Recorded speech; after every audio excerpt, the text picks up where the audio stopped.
on Elon killed off. Santa Tracker is dead now. It's actually fake, but it's funny. Is it a fake one? Okay, yeah. It cracks me up though. It's a perfect joke, and we can start off. Why am I so fucking red? Probably because what the fuck? I don't know. You just get madder, like in the last 20 minutes, cheeks flushed. No, man, I got a cold, but that's about it. Let's go with that. That's a little better. Not really, but what the fuck? I don't know why I'm so red. I think it's this camera. Gonna have to replace it. It's not red though. It's pink, just so you know.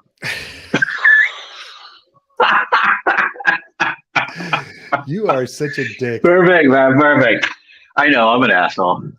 In a fun way. Yeah, you're a fun asshole. A fun hole. Yeah. Because I can crack jokes with a smile. There you go. Did you see this shit? Which one? Kevin O'Leary. I saw something about like paying him. You pay him. Yeah, you pay him $15 million to go on shill your shit and get all his friends in, and you pay him $30 million to take the fall for you. Well, I think he was testifying in front of Congress. Yeah, and plus he's whining about losing his $15 million. It's like, dude, you're the that they gave him. Yeah, because it was in FTX. Well, welcome to the NFL. Here's the clip of him in Congress, which Sean will agree with, but I think it's kind of bullshit, but whatever. Why do you believe FTX failed? I have an opinion. I don't have the records. Here it is. These two behemoths that own the unregulated market together and grew these incredible businesses in terms of growth were at war with each other. And one put the other out of business intentionally. Now, maybe there's nothing wrong with that. Maybe there's nothing wrong with love and war. But finance is a massive, unregulated, global monopoly now. They put FTX out of business. There you go. Well, look, man. CoinDesk isn't getting any heat, and they're the ones that publish the balance sheet. There's an adage, if you can kill it, kill it. Yeah. So, if they were vulnerable to being killed, then somebody's got to take them out. That's the market. Yeah. Unfortunately, now, we look back on what was going on over the last couple of years, and it looks much worse than just, incompetence or I'm sorry and all of that. There was a lot of incorrect stuff going on, to put it mildly. And I don't think you can, I try to get into their psychology of them a little bit, just because I don't understand where you think the end game is. When you start looting the till, where is the end game? You never get out of that. You think you're a genius and you think you're going to make it all back, I guess. Yeah, Bitcoin, exactly 250,000, Bitcoin 250, that kind of thing. Yeah. Exactly. You figure you'll keep fucking, and you'll keep investing in startups, and then you'll dump on the retail, and you'll keep doing that over and over again. And it works. It was a model. It worked. I mean, that's, a lot of VCs in this space were doing that shit. So, I get it. It's this false hope that the market will never go down, and, I get that. Your pants down. It's the same thing we always go through. You either hodl or you sell on the way up or whatever. You always regret it one way or another, partially. But the thing that really upsets me, it's not upsets. Honestly, I don't give a shit. But it's that what intrigued me, sorry, was the CTO or CIO or somebody who was actually writing code to hide the Alameda $8 billion deficit. Yeah. So that nobody could see it on the dashboard. Yeah. I mean, it's another dude. It's not one of it's a guy, I think his last name was KHA something or whatever. But you're in there coding to hide an $8 billion loss. Exactly. I mean, that's the shit you really go to jail for. Exactly.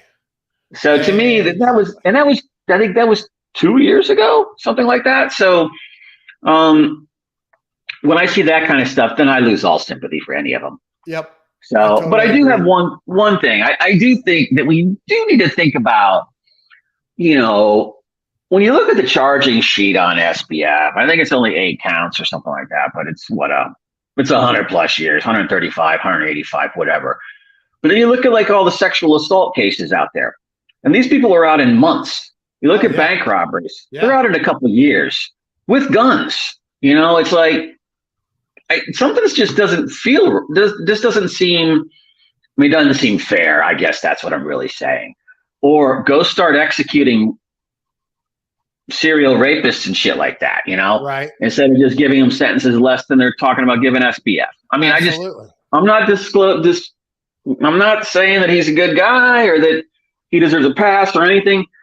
I just think 185 is a little excessive. I mean, 20, 30. Look, it's not going to be that.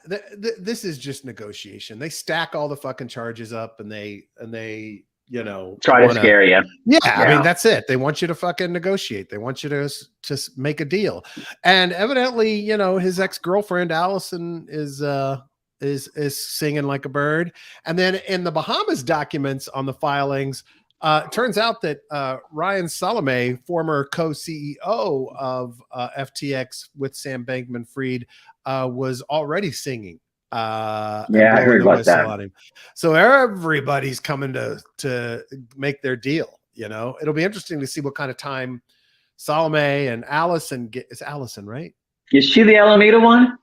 Yeah. It's going to be interesting to see what kind of deal they got, right? Like, I would have gone in for full immunity 2 weeks ago. I would have been like, fuck yeah, no, motherfucker, I am not serving a day. You want him?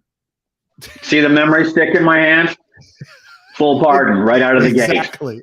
Full. Boom. There you go. Exactly. No, I'm not fucking around here, boys and girls. So anyway. Yeah. But it continues to amaze me just what a mess that was. I mean, I even assumed that it was somewhat organized. I guess it was organized, but in the wrong way. Criminally organized. Exactly. But it's kind of let's just talk about, just segue to Madoff for a second. It's kind of the same thing there. You remember the markets tanked in 08, 09, and he started borrowing from his own fund, customer money somewhere along the way, like mid-aughts or whatever, trying to wait for it to come back, and then it dropped, and he got gutted. But he was hoping for that recovery too. Yep. So I guess what everybody has to remember is, on the downside, when you're sliding, you have to put a friggin' moat up or a wall. Everybody should have this if they don't, where you never get to that customer money, no matter what. Yep. Because I think, look at the Binance thing. He throws up 62 billion and everybody thinks he's got 62 billion in capital. Yep. When he does, but it's other people's money.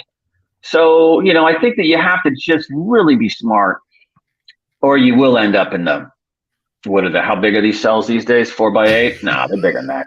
No. 8x10? Yeah. Yeah. So, hey, you want to talk about Elon losing his fucking mind? Shall we talk about that? Yeah, it's kind of entertaining. It's so fucking entertaining to watch him throw a goddamn public hissy fit. I mean, like when my children were 4. Like, that's the level of hissy he's doing, man. He's banning journalists, anybody that's ever criticized him. They're calling all Mastodon links now are being labeled as malware links because it's a competitor. Who said that? Niblets. Yeah. Niblets. Totally agree, dude. Totally agree. Yeah, I know, but it cracks me up. I want to watch.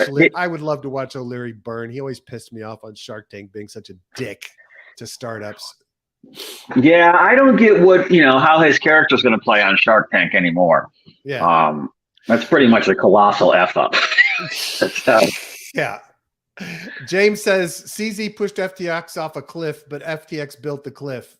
Caroline, not Allison. Thank you, James. God, that's great. Thanks, buddy. That. I don't know where I got Caroline. Maybe it's a block. My mother's name is Caroline. Maybe I don't want. There's another Caroline somewhere in the mix. I thought no, it is Caroline. It's not Allison. Is it Caroline Ellison? Is that her last name? Maybe that's where I got Allison. I don't know.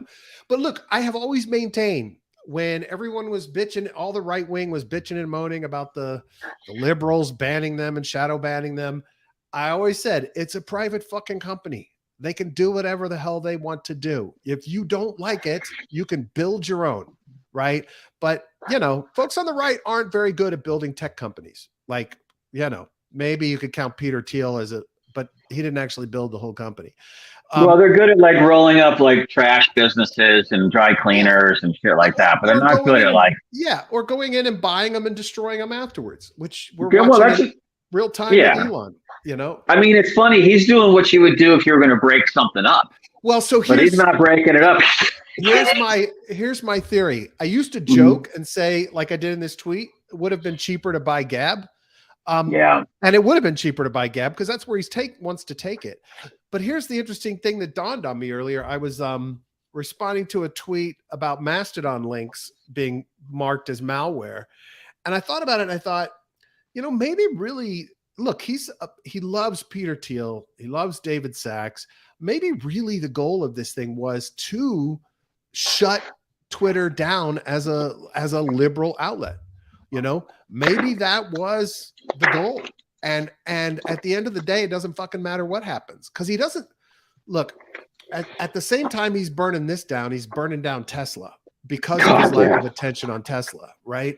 Well, and he sold 40 billion in Tesla stock too. So. Yeah. And it's like all of the Tesla big holders are like, what the fuck, you know? Yeah. So anyway, I made the comment. I'm going to start posting more on Lens Protocol. There's a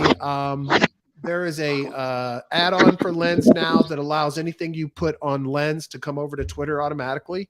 So I'm gonna start trying to build up followers and a community over there.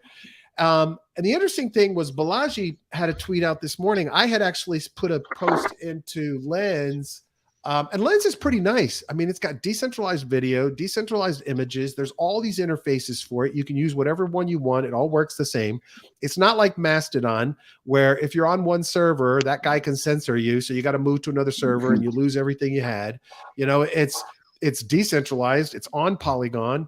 You can earn money on the platform if you want to. You can just post like you would on Twitter. There's no advertising. Wait, this is the Aave project, right? This is Aave, right? Yeah. It's really maturing fast. So I'm using Lenster as an interface. I'm using an app called Butterfly on my phone, 2 different separate projects and companies, but I get all the same information. There's a LensTube, which is a YouTube clone that has all the YouTube capabilities built into it. It's really nice. But this morning or last night, I don't know what you call it on Lens, tweeted, Lenstered. I posted that they needed to get much better at onboarding. And I was trying to get Stanny at Aave's attention to say, dude, go get all of the reporters that Elon just banned, go get them on here, right? Give them a home here. Because what's happening is all of these people are going over to centralized social media. They're moving over to Post or they're moving to Mastodon, which is fairly decentralized, but whoever runs the server you're on can shut you off. And it's fractured. It's like there's no centralized, I don't mean centralized as in servers. I mean, there's no central flow of the information. Whereas on Lenster, you get everything that gets published, you can see, right? And but the thing with Mastodon is I don't see how people can run the same type of business that you run on Twitter on Mastodon. You can't. Yeah. It's too fractured. Connecting with people is too difficult. It's great that they tried, but for me, it's a fail. So I'd encourage everybody listening, get on Lenster or Lens Protocol, go claim your handle and then get on Lenster. But the onboarding process is difficult. But Balaji made this tweet this morning. Let me see if I can find it. Balaji made a tweet this morning that actually made a lot of sense to me. And he has a theory that all social media is going to become tribal. And so that everything will become verticalized, which got me onto this track of, well, maybe Elon just wants to turn this thing into a fucking right-wing thing. And that's what he's doing. And who cares? But he said, my theory is every social network eventually becomes a single tribe network, a digital civil war spot until a single tribe's CEO is in control of the front end. Then you have 2 options, submit or exit. And to exit with any possessions, you need a decentralized back end. He said, we'll see more digital civil wars. So why should even the winners support decentralization? By affording the losers of any digital power struggle a graceful exit by letting them leave with their digital possessions, they won't fight to the death. And I said what I said all along. It's Elon's site. He can do whatever the fuck he wants with it. He can ban anybody he wants. He can ban all the reporters he doesn't like, anybody that talks mean about him. You know, he can be a sensitive little crybaby. That's his prerogative. He paid the money for it. He put his ass on the line for it. But it doesn't mean people are going to stay around. You know, Yeah. and a Garrett definitely doesn't mean advertisers are going to stay around. You know what it made me think about was when you talked about being able to, or Balaji talks about being able to leave with your followers and everything else. It reminds me of the client I had a couple of years ago that was building the cross gaming platform token, so that users at one place could take their tokens to another game. Yeah. And so I just thought of that when you said that. And I started thinking, I wonder if there's a model there, or someone could come up with a model where, where the contacts or the followers or the individuals are portable, across, I don't know if it's an NFT or token based thing or whatever, but it seems to me there'd be a way to make it more portable like that, where you could move it around. But here's the beauty so Lens protocol just added token gating, right? So you can have private networks on Lens protocol, right? That are token gated. So you can have your own little niche there. But because so you can have a company like an enterprise type group or whatever, a work group. Okay. Absolutely. But then the whole network, the public network, it's on Polygon. This is on chain. There are no centralized servers storing your data. So you can always access it. You could build your own interface to it if you want, that only shows you what you want to see. You can use 10 other interfaces to the network to see everything that's going on to it. So it's, while not portable, you don't have to move anything because it's always there. It always exists. It will stay on Polygon as long as the blockchain's up and as long as it's up and running. So that to me is the beauty of Lenster. The problem is onboarding non-crypto natives, right? Okay. Because you've got to get a wallet, you got to install it, you got to claim your handle, and then you can start participating. And then you've got to understand conceptually signing messages and getting started in the network and how it functions and all of that. But once you get that, it makes a ton of sense. The thing I said this morning to the Lenster folks, to Stanny, was why not a lightweight wallet that gets people started and have it available on each of the interfaces? And it's just a lightweight wallet for this, right? It can grow into something else later, but get with the guys at Tally who have an open source wallet and make it in the interface for onboarding. Anyway, Balaji's point about these tribes, maybe Stan Ethan says to himself, all I want is the crypto native people, right? I want this to be crypto native. And then as crypto grows, more people can join Lenster. Yeah. So maybe he doesn't care about onboarding the reporters or people getting banned. I don't know. Well, one thing you said just made me, look, when you talk about wallets and things like that, that's kind of interesting because each person, like, Balaji here or you or me, our I guess, presence could be an NFT. And you hold all the NFTs in a wallet for each person. So there's all unlimited copies, I guess, or somehow you get it in a way where it's not unlimited. And then when you go to another platform, you just connect that wallet and boom, all your followers and everything are right there. That's exactly what happens on Lenster. That's what happens on Lens protocol. You have an NFT that represents your membership. You can go to any interface to the network and use it. Somebody wants to fork it, they can fork it, and they can create a new Lens protocol and start onboarding because they want to do something differently. It's and this thing, I mean, for how long it's been out, I'm really impressed with the level of interfaces that are happening here, the functionality, the features they're cranking on it. This is not a side hustle, although it is a side hustle to Aave. It's actually a full-blown project that's really doing cool shit. I really like it. Niblet says the right is working really hard to ignore that it's the hypocrisy that galls, not the moderation. Balaji, for example. Yeah, actually, Balaji made that comment. He said, he's trying to flip the hypocrisy. It's amusing to see the censors become the censored. They braid at the top of their lungs for CEOs to use this power, never realizing that it may be used on them. Perhaps they'll now start to see the need for decentralized technologies that gives options to the deplatformed. I actually agree with him. And I think he's right that many folks on the left needed to understand and see that owning the company gives you the right to do whatever the fuck you want. That's how this country works. If you're going to start a company, a social media centralized company in the United States, you have the right to allow or not allow what you want on the protocol. It is not the public square. It is a private company. And so I think the left needed to understand that as well. That said, the other side of the hypocrisy is, Elon said he was buying it for freedom. Well, now freedom is under, Elon's definition of freedom. So that's just tough shit. you know, and Well, we yeah, are where we go are. ahead. I hope it pushes more people to decentralization. That'll be great. Yeah. The one thing I find interesting is that it's what is a social media company at this point? You know, with all the, I can't remember the legislative exemption that prevents them from getting sued for relaying inaccurate information. There's some thing there, but it does start, you know, particularly, I mean, it seems like there's going to be one of these platforms that's a kind of almost like a public infrastructure one that everybody goes, because, you know, you see people commenting that have been there 10 years and they got like 3 followers.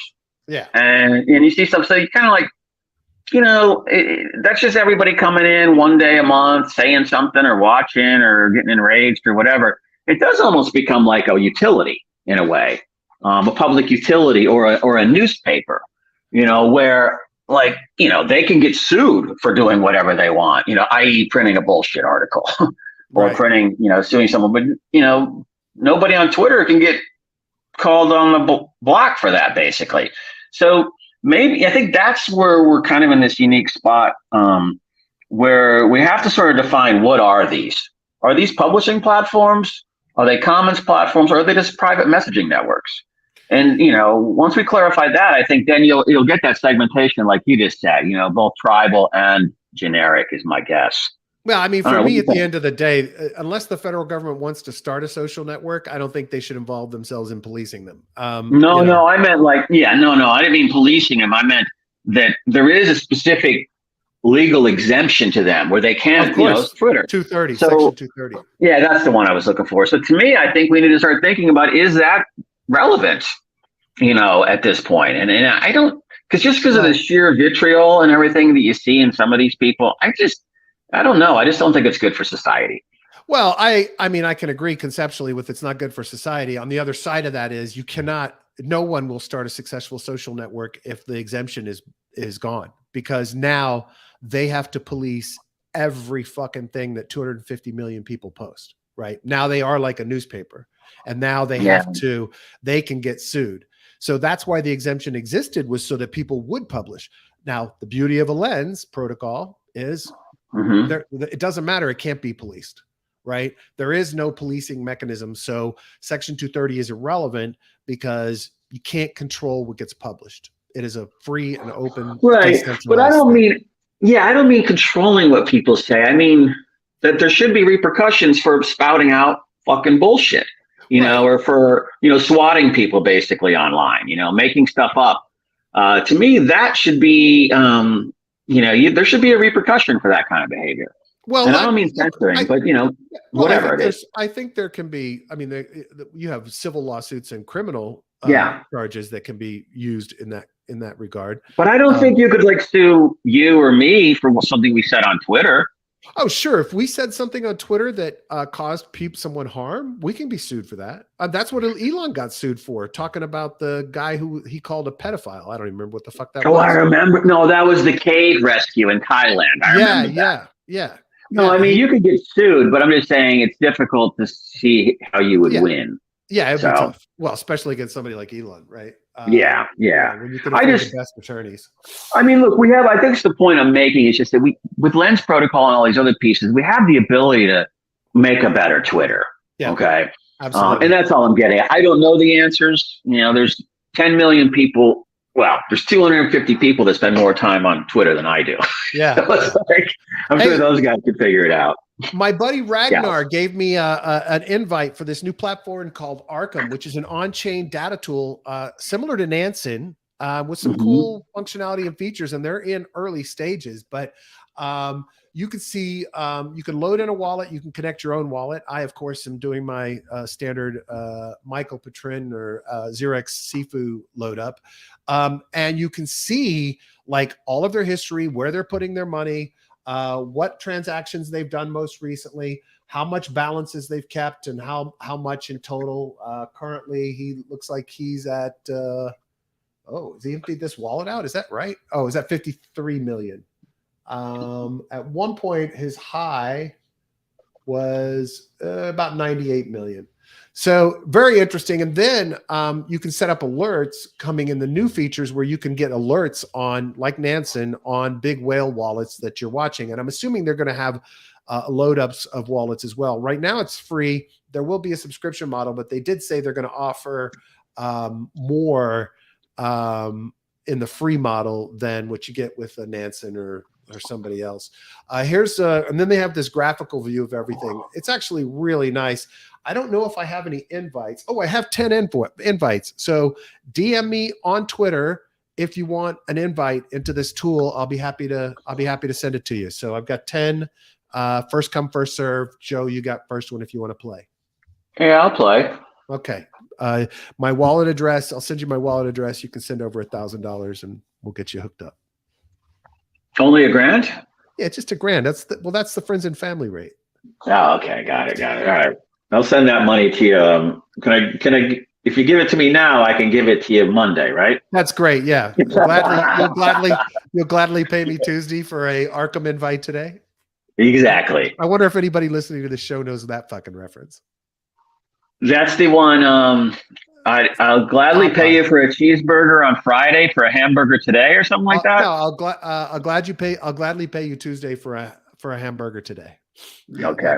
That was I don't remember the character name on Popeye. Yeah. No, I don't either. Remember Popeye? This is a nice website too. No, the Arkham stuff looks cool. Yeah, they did a Arkham good job. Intelligence. All right. Yeah. Hold on. I want to look up this Popeye character because I need to know who it is. Wasn't it the unshaven, drunken one? That was always Yeah, it walking? was. This is him. Was that Wimpy? Wimpy. Yeah. Wimpy was the guy. I'll gladly pay you Tuesday for a hamburger today. I gladly pay you Tuesday for a hamburger today. Oh, they went all in. Wait, was that was a little bit of am I wrong? That would look a little Asian racist. No. He's not. It's more like Three Stooges looking dude. It's not. You think? Asian. Yeah, no. This is what? The 30s or something like that? When is this? Yeah, the accent's No. not. Yeah. Yeah. I don't know the history. I don't know what the history of Popeye was. Anyway. Yeah, I was never a big, Popeye the I Sailor love Man. Popeye. Yeah. I didn't really watch it much when I was a kid, man. Started in like- 1929. There you go, Niblets. Niblets is going to double the pay for it if you just send him your seed phrase. Oh, sweet, man. I'll get that over to you. You'll just put that Why in don't there you just for put me? it up on screen? Put that up on screen for us right here, buddy. Yeah, I'll put it up so everybody can see it. That's So great. suggested seed phrases for people to use. Yeah. All right, everybody DM Send it me to Kevin O'Leary. Send it to Amen. O'Leary, man. Eamon and Niblets and Joe are the first three. All right. Eamon says, you send me one code today, I'll send back 3 in a week. All right. Thanks, man. All right. Oh. Hey, listen, people, if you're holding stocks on Beanstalks Farms, go fucking vote. It is embarrassing, fucking embarrassing that this community, that people that hold a shit ton of money in this protocol are not in there voting for a no-brainer to recover money from the exploit. I don't get it. It's like, have you really checked out on what's happening with your money that much? You don't even have fucking alerts on the Twitter account or on Discord? People, go vote. Even if you vote against it, it's still going to win, but we got to get the quorum up there. So please go vote. You're not going to vote against it. It would be stupid to vote against it. I want to meet the guy who votes against it. It's a no cost way to attempt to recover by the Hats Finance guys to attempt to recover funds. By the way, I have not finished editing the Hats Finance episode. Probably not going to go out till Monday, but what a shock.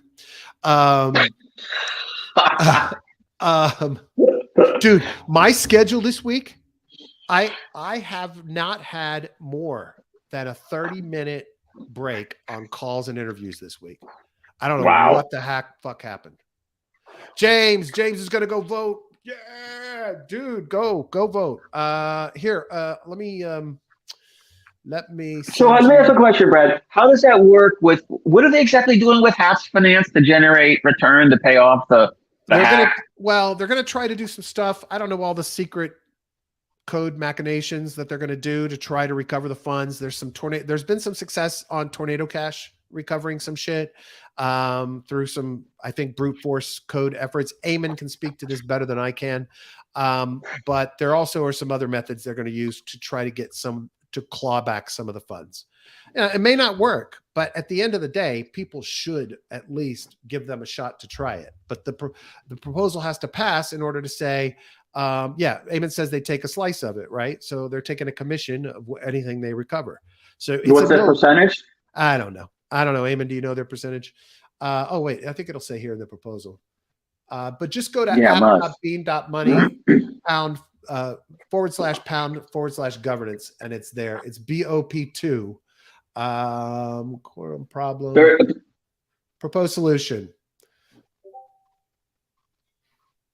Yeah, they're getting, oh, that's nice. They're getting 40%. Man, maybe people would vote against it. They think that's too much, but nobody's going that might.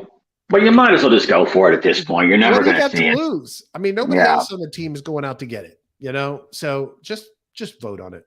Now, I would assume that there are some big whales. I spoke to Sync, the guy who created this, on Discord this morning, and I asked him, I said, has anybody, reached out to doxed whales that are big holders, right? I mean, I'm sure there's some. There's probably also some treasuries that are big holders. So anyway, I would encourage you, if you are a holder, to go vote. James Strickland, thank you so much for going to participate. Appreciate you, man. Thanks so much. Current voting is nobody has voted against it, or nobody has abstained. 18,330,000 stock have voted for it. We need another 8,107,000 stock votes to have quorum. So hopefully, James, if you've got 8 million, we love you. And here's my wallet address.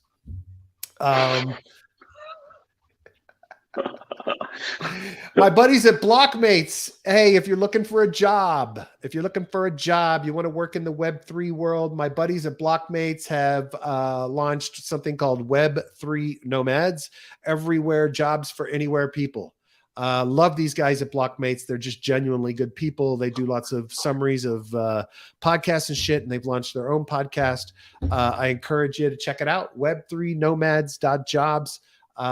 Give them some attention if you're looking for one, or if you're hiring, go there as well. So found this site, CryptoStats.fyi. I don't think we've loaded it up before, Joe, but at our age, we could have forgotten it. And we're at episode 254 today. We didn't have a party for 250, Joe. I know. I saw it afterwards, and I was like, damn, didn't we just do 200? It's fucking nuts, man. Yeah. Like between this and Mission DeFi, I have done 320 something fucking shows. Yeah. Well, you're a better man than I, Gunga Din. When do I start making money from it? No, that's not true. I actually have made some amazing connections from this. And it is the original goal was networking and learning. And I got to tell you, that has been. Oh yeah. No, I've enjoyed that. I've enjoyed getting to meet everybody and be able to talk about stuff on a daily basis. I've definitely enjoyed that. And while it'd be nice to have a sponsor, it doesn't really matter. Yeah. Because it's just, you're in the community and whatever, we're crabbing, we're doing whatever, but everybody else is going to fall away. Reminds me of a story. But if you want us to shill your shit every day on this show and on Mission DeFi, call me. Just call me right here. Yeah, of course. It's, we're going to give an honest opinion, of course. No, I mean an ad. We'll run a fucking ad. That's right, baby. You have to see the video feed for that one. So anyway, CryptoStats.fyi. This is a nice little fee revenue table. It keeps track of live fees being generated by each protocol. So Ethereum, 2.7 million in a day. Uniswap, 742,000 in a 24-hour period. Really strange, though, that 742,000 over 24 hours, but 835,000 over 7 days. Now, I'm a little concerned about the data of these guys. Oh, average fees per day. Duh. Yeah. Well, that's all right. You caught it fast. No biggie. I'm like, wait a minute. How the fuck can Binance have $500,000 in fees in one day, but 486,000 in 7 days? You talking to these guys? Are you talking to these guys? This Okay. that made this platform? No. What they need to do is have a third column out to the right that shows the difference from the 7-day moving average and the current day. Yeah, So that's that's good. what you want to see. You want to Yeah, see when up it's or coming down. out of a, yeah. Yeah. So you want Yeah. to see like red or green and the Who percent. did this? I don't know who built this. Created by Mo. That looks familiar. Oh, cool. That's crazy, man. Butterfly. Wow. He built the Butterfly app that I'm using to access Lens Protocol. That's really fucking awesome.Maybe that's how I found him. I don't know. But What's his handle? Oxmo? Is that an underline? MOE underscore 0x Okay. MOE underscore. Okay. Anyway, so this is a cool thing. He's got issuance. I guess this is token issuance. Amount of tokens issued in the past day in USD. Let's see if it loads. Here we go. Oh, by each existing chain or protocol. Bitcoin issuance rate 1.78%. Daily issuance is 16 million. Holy shit. Look at it. Where's Ethereum? Ethereum 0% and 0. I guess we're on a deflationary run right now. That's good to see. Somebody was tweeting about that. I think it was in our group somewhere about how, or was it Jarvis, or maybe it was somebody in the material indicators that, you know, if they had, since I guess they said something like, I might have the numbers wrong, but since the switch from proof of work, it's burned some amount of ETH. You know, I think they were using maybe 1,500 or something like that. I don't know what the number is. But if you hadn't done that, it would have issued like 1.5 million ETH or something like that. Some big number. Before 1559. Here, let's see where we are. Oh, they killed it. Okay. ETH burned. Let's see if this tells me anything. So burn rate 1.97 ETH per minute in the last hour, 1.36 ETH per minute in the last 24 hours. The current emissions are down to negative 1.4%, negative 1.4 ETH. Current emission rate is negative. So we are in a deflationary period. That's fucking awesome. That is cool. That's very cool. Very cool. Where was my CryptoStats guy? That solves the tokenomics issue. We always talk about with Shizzy. You know, there are no emissions. Exactly. It's negative. Oh, Dow Treasury balances. This should be interesting. Let's see who's on the top. If it loads today. ENS 907 million, 170 million is liquid. MakerDAO 115 million liquid. Aragon 110 million. Does anybody remember Aragon? Aragon was the first DAO platform. And they seem to keep building. I'm going to take another look at them. Maybe we'll get them on for an interview. Compound 87 million, Gitcoin 78 million. That's a pretty new treasury. Keeper DAO 39 million. Tornado Cash still has 25 million. Oof. That is what's the right column again? What's the right column? Liquid treasury versus Got total. it. Okay. Of course, Tornado has nothing liquid. Yeah. Because nobody is going to touch it. Anyway, that's interesting data. Bridged value, active addresses, transaction count. So, I'm going to look at active addresses real quick. Bitcoin, 897,000. Ethereum, 538,000. That's interesting. Litecoin, 328,000 active addresses. That's really interesting. Well, those are all like the 17 coins. So they've had like, you know, more time to build up. Yeah. Because go down the list and you don't, I mean, I don't know about, I think Zcash is old. I don't know about, is Decred old or is that a newer one? Yeah, Decred's old. Okay, so these are all old. Yeah, absolutely. All right, let's move on from that site. That's 0xMOE. Oh, LlamaPay just ships scheduled payments. So you can dump coins in instead of just streaming them out. You can dump some coins in and schedule a future payment a month later, whatever. You can do it every month. I like that. Yeah. This is, of course, the DeFi Llama guys who never stop building. They got to have 150 people on the team.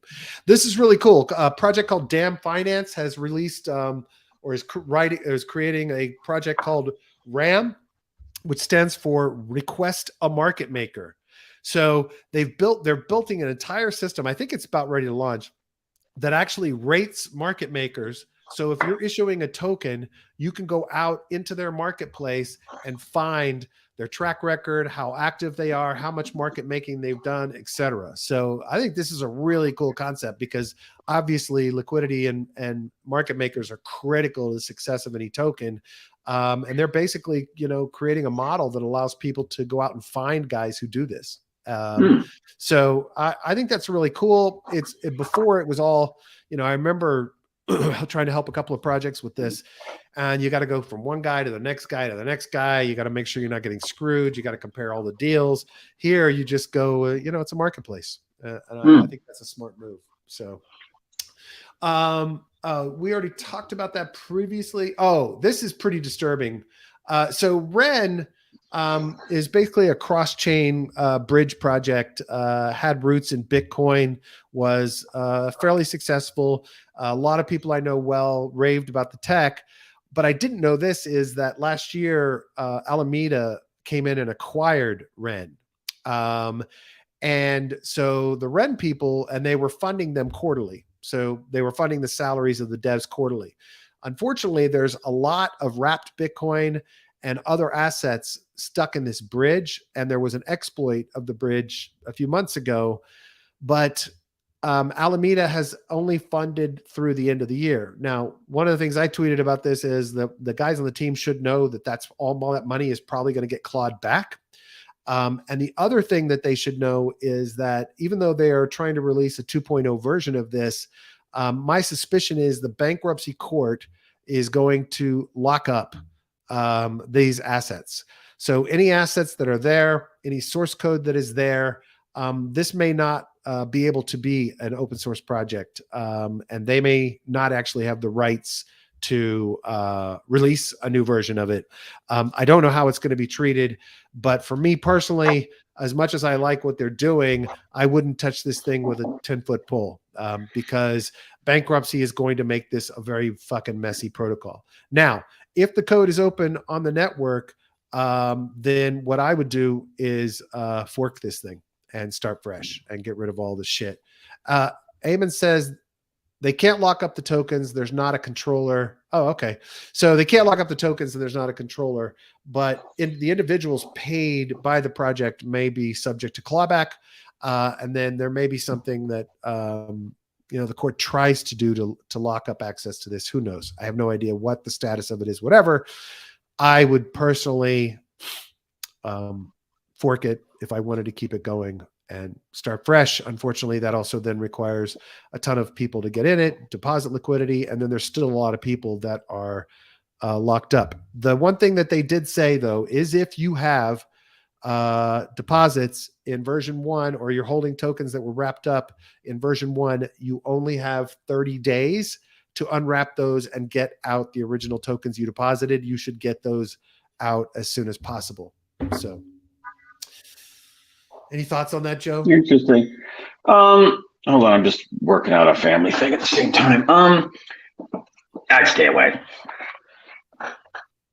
We're still talking about Ren? Yeah. No, look, Alameda's going to be in the tank. Anything with Ren, with whatever this other thing they're doing is, going to be subject to clawback. I would stay away or do what you said. Yeah. Fork it, go clean. Because you're going to be messed up in the Alameda cap stack issues at the bankruptcy court. That's just going to be a friggin' total clusterfuck. Yep, absolutely. Sorry, I didn't mean to candy coat that for everyone. No, yeah, please don't hold back, Joe. Interestingly enough, there's an anonymous tipster saying that they anticipate with what BlockFi has on hand that 80% of up to 80% of funds will be returned to customers. So I guess there's this likelihood with the amount of money they have on hand that some customers will receive up to 80% of their money. I don't know how they handle that. Eamon says, that's a bummer. I loved Ren. It was the only way retail can bridge their BTC over to other networks. WBT is institutional scale only. Okay.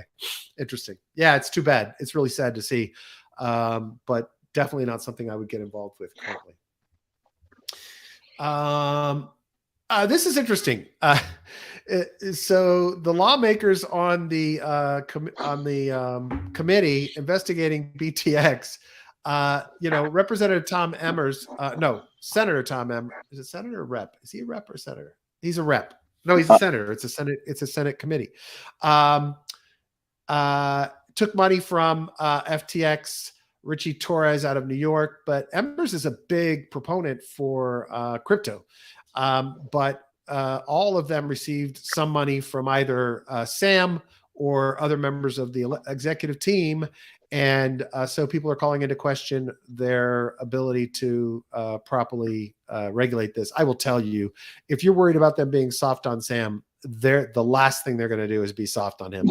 They're going to go hardcore after him.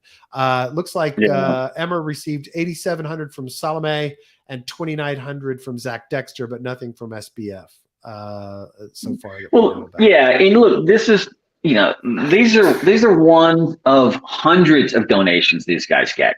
So if you think that, I mean, it looks shady because he's spreading money all over the place, but look, everybody is spreading money. So you don't really get that outsized influence you think you're going to get, you know, unless you're dropping $250,000 into the party pack or something like that, or $5 million. Yeah, you got to put it into dark money, or you got to put it into a party pack or the super packs. Yeah, exactly. That's the only way you'll get any influence. And we don't know. He probably did that too. But to the individual members and stuff, I bet most of these people didn't even know they had gotten money from him. You know, because you always see those ones where somebody gets busted for bringing in foreign money. And then, like, you know, 20, 30, 40 congressmen and senators are returning money. And again, it's like they didn't even know. You know, it's not like it moves the needle. So because the real needle moving, you don't even see. Yep. Listen, boys and girls, we laugh at Cardano. We laugh at Stellar. We talk about how they're out of the works. They're not part of our world. They're not part of true DeFi. Let me tell you, both of these chains are trying to position themselves with institutions, with TradFi players, with government regulators, with insurance companies. I'm seeing shit almost every month from both of these projects who are infiltrating the real world with their blockchains. And the people in the real world have no fucking clue. So the people in DeFi at other chains and other protocols need to get their shit together and start getting out and doing proper biz dev in the real world. I get it. You're targeting all of us DeFi native, crypto native folks, but we're going to turn around and Stellar and Cardano are going to have locked up the gateway between real world and crypto. And we're all going to be going, what the fuck happened here? So I'm just saying, you know, this is an example. The UN is using USDC on the Stellar blockchain to help send financial aid to Ukrainians, right? That is an example of a big time infiltration. And here's what's going to happen. Everybody at the United Nations is going to go, oh, if we need something blockchain-ish, we should go to these Stellar guys. They already did it for us. And that's what's going to happen. Cardano is out making deals every day, commercial and government, to have Cardano in the real world. We are going to fuck this up historically by not paying attention to the guys we laugh at, because the guys we laugh at don't give a shit that we're laughing at us. They're out doing deals. Well, they're trying to commercialize what they built 4 years ago and make it real. So they don't care about the new stuff on the edge that we care about the most. But what I find interesting here, Brad, and you'll hit on this one, it doesn't look like, it looks like they're just sending USDC. They're not moving any Stellar around. So I think what everybody's thinking is, hey, look, man, USDC is the anointed one. And we're not going to get in trouble for doing stuff with crypto with USDC. So I think you're going to see groups like United Nations and others doing different things like this. It makes it sense. I mean, I don't know the choice of the Stellar blockchain versus, you know, another one. That's above my pay grade. Well, I mean, I don't. All it is they're inserting themselves, right? They're building their network. They're penetrating into the real world. I'm actually fine with USDC for these use cases. This TradFi institutional that have regulated, I got no problem with it. My problem with USDC is the massive dependency that everything else has in DeFi on it, right? So anyway, the bottom line is that there will be no as a community, as an ecosystem, the other chains that aren't penetrating these areas are going to lose out, and all of DeFi will lose out on the opportunities to be a part of the financial system, to change the financial system, to make it transparent, and to introduce the rest of the world to blockchain, because it's going to be these fucking idiots at Stellar and Cardano who are going to get it if we don't get it. Sean says, we're not here to do business with these guys. We are here to replace them. Let them have it. Nah, dude, it's not going to work that way. There won't be a migration. I firmly believe that our advocacy needs to become blockchain is critical to the entire financial ecosystem. Let's make things transparent. Let's make it so that the people in the real world can see the value of it. And I understand your point of view. Don't get me wrong. I don't disagree that we will replace it. I think that's the goal.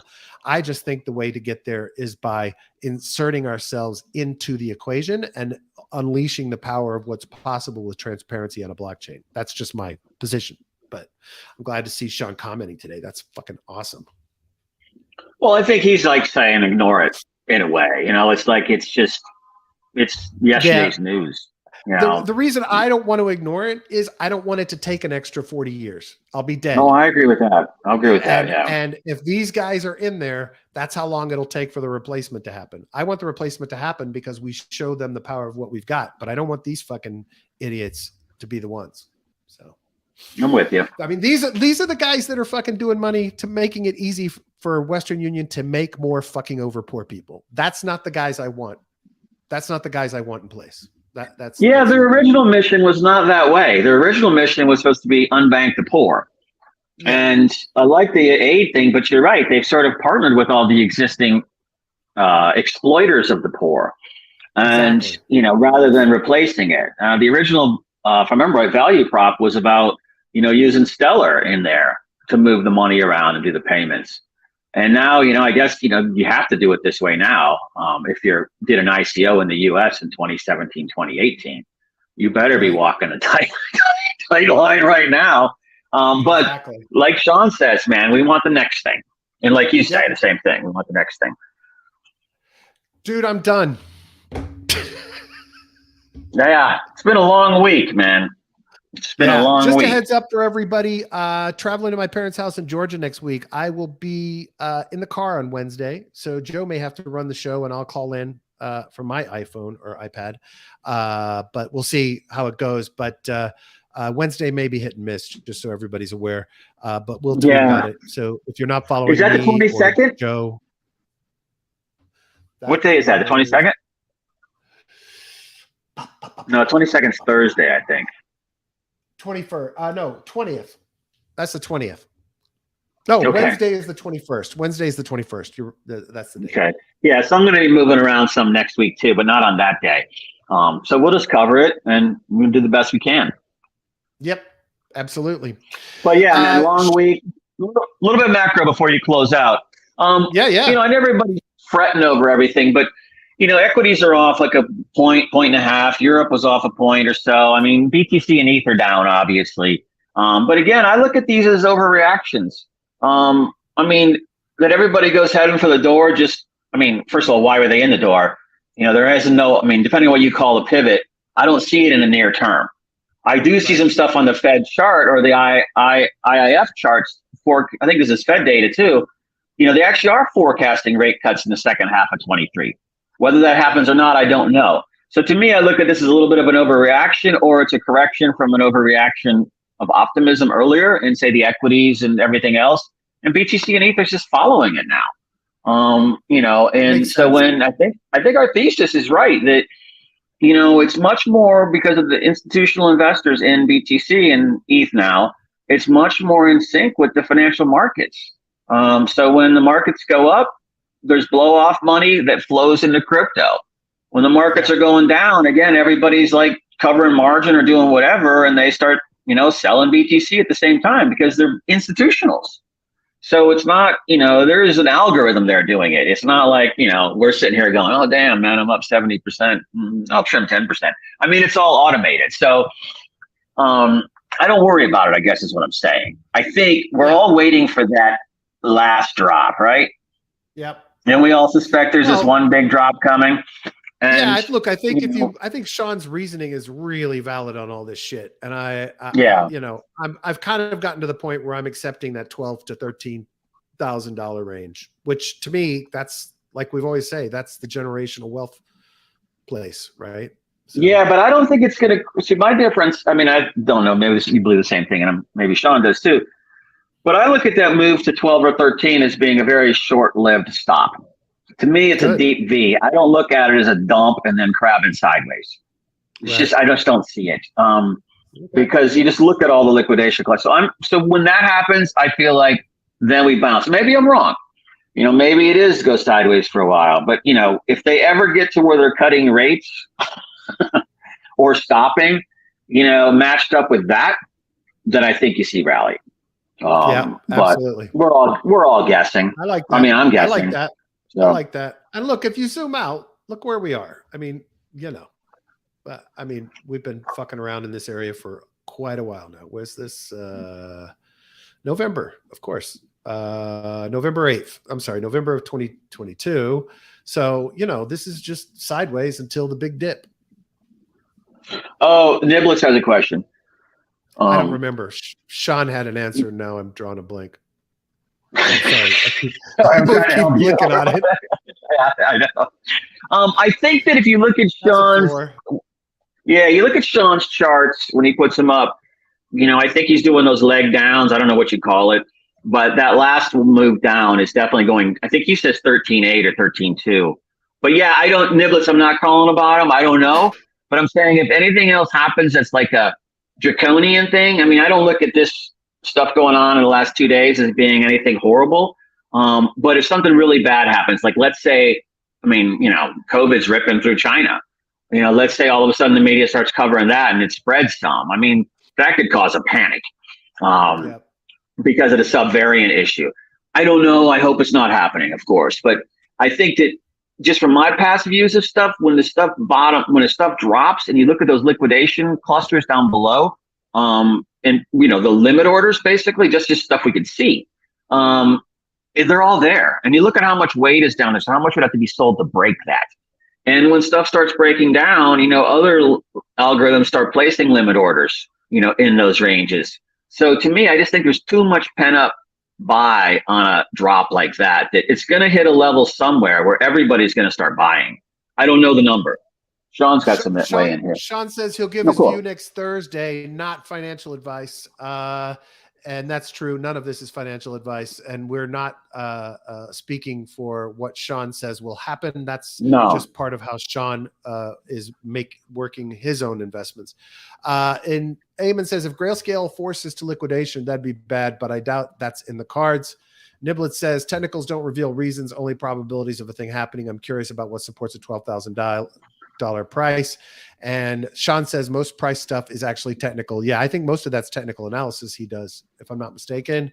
And Eamon says, everyone has been saying crypto is dead. Yeah. And I'm a fool for falling for such a cult of scammers. So it is feeling like we're near bottom areas. Haha. Totally great, dude. I love the hater tweets. I love the hater tweets. That's all. I was just going to say, I love the hater tweets. No, but that's exactly it. That's capitulation behavior. It has to get anything. To bottom out, it's got to be where everybody says, fuck this shit, I'm out. And the people that bought at 69, 65, 55, 50, I mean, are they already out? Probably. Yep. But, you know, it just has to be blood in the water like that. And that's when everybody with cash stacks comes piling in because they're like, oh, there's tons of good buys here. So as far as, I think the other thing, when you talk about 12 as a call, I'm just picking a range down there, Niblets. I'm kind of relying on visualizing what I think I saw in one of those charts that Sean puts up. But I think that it's just I'm just picking a number, dude. I don't know. It could be 11. But I think I'm going deep V, a big wick down and then up. I'm not going a big slam down and sideways. So that's not my call. For yourself. For myself, yeah. That's what I'm thinking. And I haven't executed. I don't have any limit orders in place. I haven't done anything yet. But I am thinking along those lines, just because we've always seen that. When those monster drops occur at the end, you know, and everybody capitulates, I mean, sometimes if everybody's pouncing, it has that big V. Yeah, look, we got another 20% to go to get to the mid 13s. And if you look at what we've done in, let's do this. Where's my plus? There we go. What have we done in the last, since the high of the week? We've dropped 8.45% in the last 2 days. So, 20% more is not an unreasonable supposition. And hold that chart up. So that big leg up on the 12th, it looks like 12 o'clock or it's in the morning. That's the CPI print action. Because I saw somebody asking, just to your left, the green's up. I think that's the CPI print, and then that's the reaction there of the FOMC, if I'm not mistaken, the 2:30 comments going from there. Or I might be off a day, but you can see it's specific news. So whatever we just gave back, we only got 2 days ago.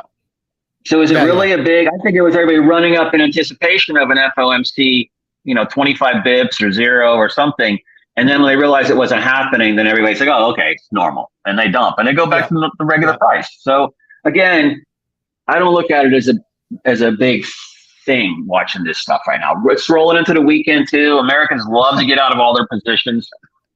That was also Brad Short. All right, we got to go, man. Five Bitcoin there, buddy.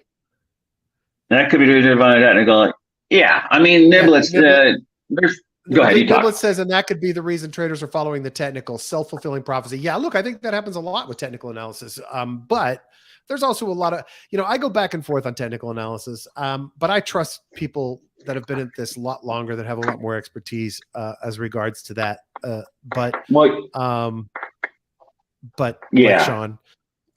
because I haven't done enough of it, because I always go back from skeptical to believe it, skeptical to believe it. Yeah, let me just add on that point real quick. And in crypto, I think it's particularly interesting because unlike stocks, they're not being valued off of cash flow. Okay. They're being valued off of specific speculation. All right. So now the chart behavior, the technical behavior becomes more pure because it's not being influenced by token specific. I mean, obviously if the bridge gets hacked or you get hacked, that's specific, but it's not moving for like, oh, we got the BD deal here and now it's adding 4 million to our, monthly cash flow. And then in Wall Street, everybody looks at that and goes, oh shit, we got to reprice the stock. They're getting 4 million more a month. Add the 48 million or cash flow to it, DCA it, discount it back, DCF it back, and here's the valuation. You can't do that in crypto. So I think that charting, the technical stuff is even more accurate, I guess is what I'm getting at. If you know what you're doing. I mean, I don't know what I'm doing on technical stuff. So, but other people do. The one who's got his comment on the screen right here. Absolutely. He's the man.